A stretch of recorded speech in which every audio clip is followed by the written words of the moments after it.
मध्य प्रदेश के मुख्यमंत्री डॉक्टर मोहन यादव ने तहसीलदार की टीम पर हवाई फायर करने वाले मुख्य आरोपी सुरेश पिता रतन सिंह पटेल पर कार्रवाई कर यह साबित कर दिया कि कोई भी हो शासकीय कार्य में बाधा डालने वालों को बिल्कुल नहीं बख्शा जाएगा। इसका जीता जागता उदाहरण आज इंदौर में देखने को मिला, जब रविवार सुबह जिला प्रशासन की बड़ी कार्रवाई से हड़कंप मच गया। आज जिला व पुलिस प्रशासन ने मिलकर सुरेश पटेल पर न केवल रासुका की कार्रवाई की, बल्कि उसके आलीशान बंगले को भी नेस्ते नाबूद कर दिया। इंदौर कलेक्टर आशीष सिंह के आदेश के बाद आज पुलिस व जिला प्रशासन की भारी भरकम टीम ने अरबिंदो के पीछे भौरासला गांव में सुरेश पटेल का अहंकार और अवैध निर्माण दोनों जमींदोज कर दिया।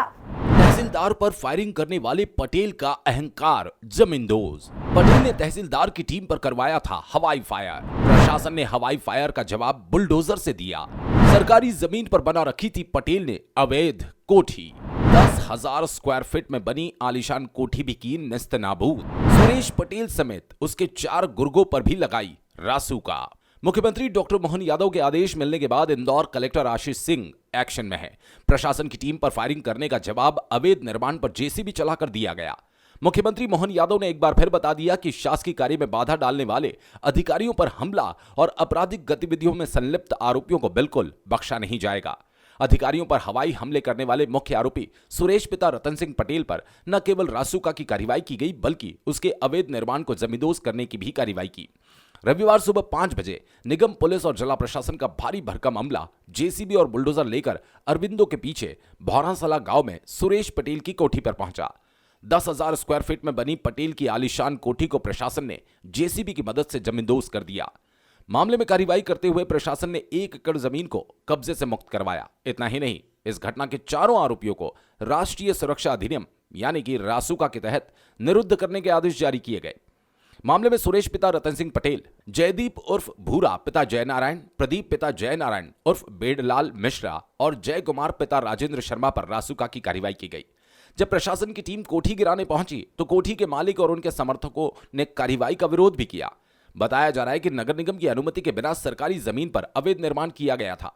इस संबंध में नगर निगम ने नोटिस जारी किया था, लेकिन उस पर कोई ध्यान नहीं दिया गया, जिसके बाद बुलडोजर की कार्रवाई की गई। एसडीएम निधि वर्मा ने बताया कि यह भी जानकारी मिली थी कि इस वार्ड में संजीवनी क्लिनिक आंगनवाड़ी बनना प्रस्तावित था, लेकिन शासकीय भूमि के अभाव में नहीं बनवाया गया।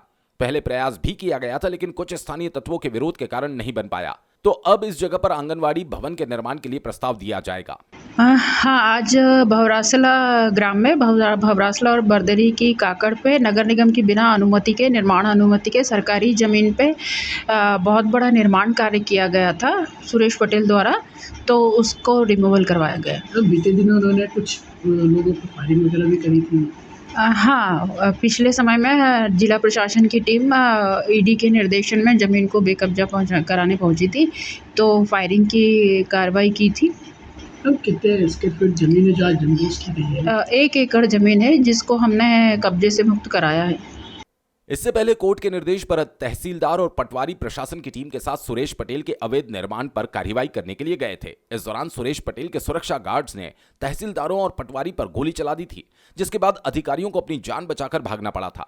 इस घटना का एक वीडियो भी सामने आया था। पूरी घटना को काफी गंभीरता से लेते हुए कलेक्टर ने आरोपियों के खिलाफ सख्त कार्रवाई की चेतावनी दी थी। कलेक्टर आशीष सिंह ने चेतावनी दी थी कि राजस्व अमले पर गोली चलाने वाले आरोपियों और उनके सरगना की अवैध प्रॉपर्टी पर बुलडोजर चलाया जाएगा। मुख्य आरोपी सुरेश पटेल के खिलाफ रासुका की कार्रवाई भी की जाएगी, जिसके बाद रविवार सुबह 5 बजे से ही प्रशासन एक्शन में आ गया। इसको देखते हुए इनके विरुद्ध बाणगंगा थाना क्षेत्र में अपराध भी पंजीबद्ध कराया गया।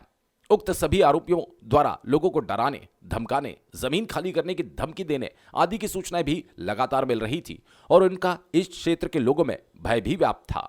देखिए, जो ईडी की अटैच्ड प्रॉपर्टी है, जिसपे कोर्ट का जो आदेश था, ईडी का जो ऑर्डर था, उसके आधार पर कब्जा हटाने के लिए जो हमारी टीम गई थी और तहसीलदार आदि मौके पे मौजूद थे और उनको वहाँ पर कुछ दूर से गोली चलने की आवाज़ आई थी, जैसा कि उनके द्वारा बयानों में भी कहा गया, और उसके बाद फिर थाने में जाके FIR भी दर्ज कराई गई। निश्चित रूप से वहाँ पर गोलीबारी की घटना हुई थी, जो पूरी तरीके से गलत है। पूर्व में भी मैं स्पष्ट कर चुका हूँ कि इस तरीके की चीज़ें जो है किसी भी कीमत पे बर्दाश्त नहीं करी जाएंगी और उसी घटना का संज्ञान लेते हुए जो मुख्य आरोपी है सुरेश पटेल और उनके साथ जो अन्य 2-3 लोगों के नाम आए हैं, उन सभी के खिलाफ रासुका की कार्रवाई भी आज करी जा रही है और ये इस प्रकार की अगर कोई भी घटना भविष्य में भी अगर होती पाई गई तो ऐसी ही कड़ी कार्रवाई करी जाएगी। सर कौन तहसीलदार थे जिनके ऊपर फायरिंग हुई थी? देखिए, जैसा मैंने बताया कि वहाँ पे दूर से गोली चलने की घटना, गोलीबारी जो है वो सुनी गई और उसके बाद में जब लोगों ने वहाँ पर मौके पर जाके देखा तो पता चला कि जो संबंधित आरोपी हैं, जब पुलिस गई कि उनके लोग वहाँ पर खेत में थे। शहवाल सिंह तहसीलदार थे जिस समय ये घटना हुई है और वो मौके पर कब्जा हटाने की कार्रवाई करने गए थे। कार्रवाई के दौरान जिला प्रशासन की टीम भारी पुलिस बल की मौजूदगी में आलीशान कोठी पर बुलडोजर चलाया गया। प्रशासनिक अधिकारियों ने आने वाले दिनों में भी इसी तरह से आरोपी सुरेश पटेल के अन्य अवैध कब्जों पर कार्रवाई करने की बात कही। बताया जा रहा है कि प्रशासन ने जिस आलीशान कोठी को तोड़ा वो कई करोड़ों की थी और आरोपी उसे शादी और अन्य कार्यक्रमों के लिए किराए पर देता था। हालांकि जिला प्रशासन की कार्रवाई के बाद सुरेश पटेल को कोर्ट से स्टे मिल गया।